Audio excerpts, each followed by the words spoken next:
As you can see behind me, demonstrators have gathered. They've erected a tent similar to those seen along San Vicente Boulevard earlier this year and now inside the gates of the VA.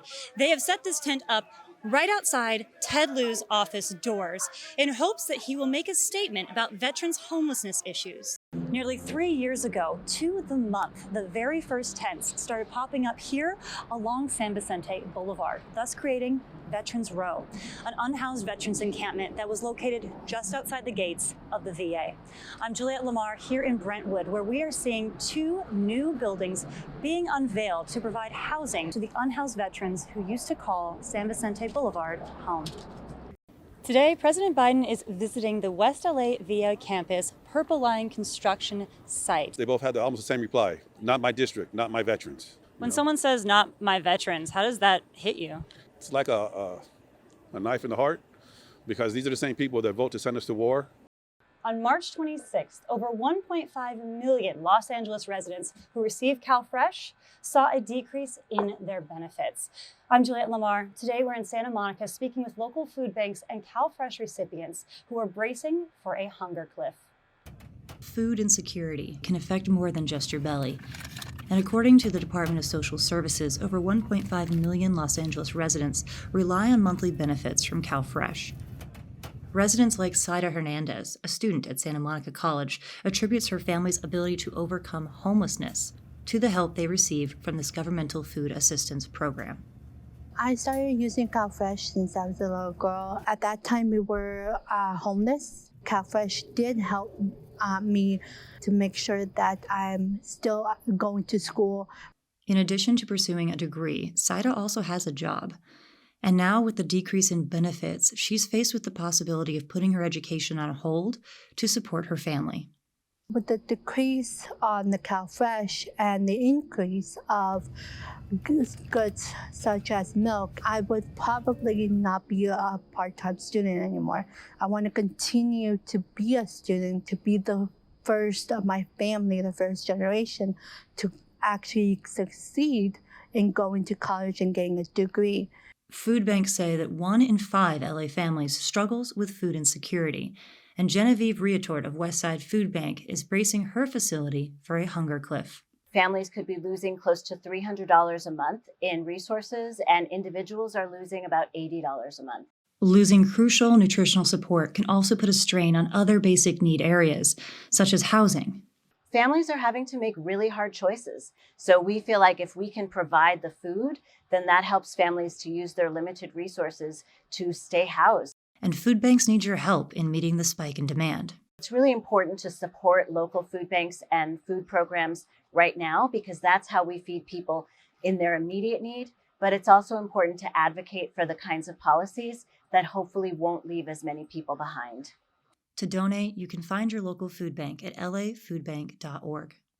120 new units of housing have recently opened right here on the West LA VA campus. I'm Juliet Lemar in Brentwood, and today we are taking a tour of some of these units and speaking with an unhoused veteran who still can't move in. Preston Scott is an unhoused disabled veteran who has been waiting for permanent housing for years. Started out here on Veterans Row with the tents. As an unhoused disabled veteran, Preston makes too much money. His 100% disability service-connected benefits push him over the 30% AMI limit to qualify for these new buildings. Only reason why I've been here this long because they had promised me one of these apartments up here, what they built for veterans here on campus. But they say I make too much money and I can't live there, which don't make sense to me. These apartments are built for veterans, and how can it not be for all veterans? This is a community that I love, a community that I serve for, you know what I'm saying, and I feel like I should be able to live here. Buildings 205 and 208 will open this month and provide 120 units of housing, if veterans qualify. Different buildings have different eligibility, and it's based on the funding streams they got to build this place. So to be clear, the VA we don't have the authority to build permanent housing. What the VA can do is create the environment where permanent housing can be built, and that means we can offer up the land. We can provide the infrastructure, meaning the water, the electricity, the utilities. When the developer starts raising money, part of the agreements they have to make with funders is that, well, One funding stream might be we will serve seriously mentally ill persons. Another funding stream might be we're going to serve people who are chronically homeless or with certain incomes. So all those become the criteria for admissions. These are not VA criteria. The only VA criteria is for HUD-VASH, 80% of area median income, and they have to be a veteran. So all these made it very difficult to find veterans who would fit, even though we have many homeless veterans. Buildings such as 207, which you see here, are fully ready for veterans to move in, and after 6 weeks are about 50% full. We are also hoping that at some point HUD will no longer consider service-connected disability, which is untaxed, as income. We're talking about 100% service-connected veterans have the highest income and therefore can't get into buildings where they have arguably the greatest right to be here. We can't do that because of these criteria, which all would be solved if we excluded service-connected benefits from income calculation. The issue of disability benefits counted as income has been brought to Congress. In the meantime, the running total of housing units on the VA property will soon be 233. A step in the right direction, but far below the 1,200 on-campus units that were promised by the VA in 2015, 770 of which were supposed to be completed by 2022. We have over $360 million in total to provide support through the PACT Act for ongoing development. Over the next couple of years, we're going to have a total of over 500 units of housing through the ones we've already developed or about to develop come online.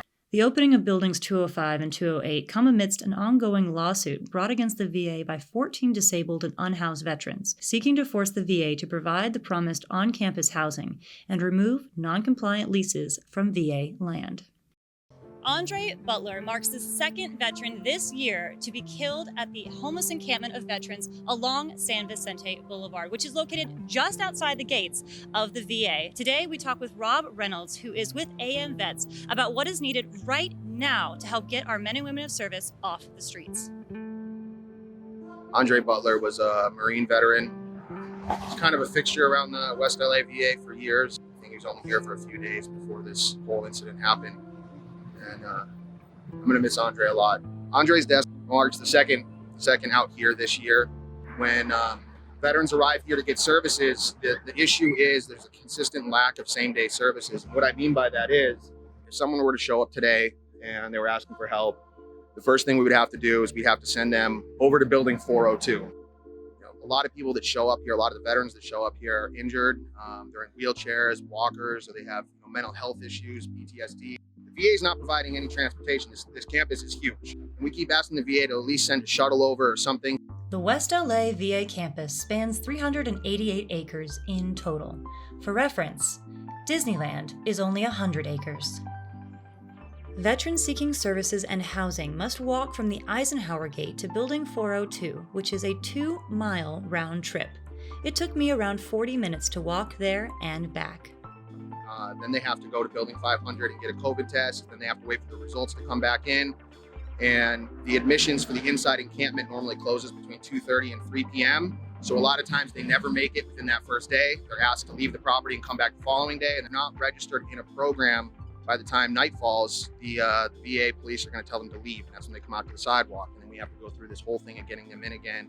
If you don't have consistent same-day services, if you're not taking them in when they're asking for help, this is what happens. I mean, one of the things we asked a year ago was for the VA to put up some signs. I mean, just signs inside to direct these guys where to go. There's like a lot of simple fixes that can be done just to, at least cut the encampment in half. When we reached out to the VA for comment, they provided this written statement, which outlines the steps a veteran must take in order to receive services, such as taking a COVID test, undergoing a whole health exam, and verifying their veteran status.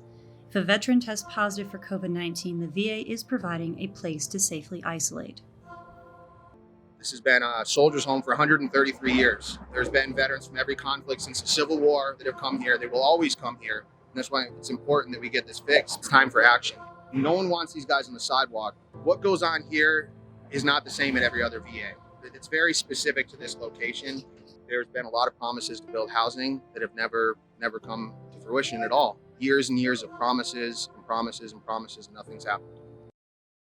A recent report shows a decrease in enforcement of LA's home sharing ordinance, while violations increased. I'm Juliet Lemar, and today in Mid-City, we are speaking with a resident who is being directly affected by illegal short-term rentals in her building.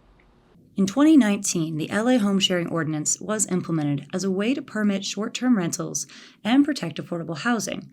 But according to some LA residents, the ordinance isn't going to plan. Kayla Porcinelli is a long-term renter who says 5 out of the 6 apartments in her complex are being used as illegal short-term rentals.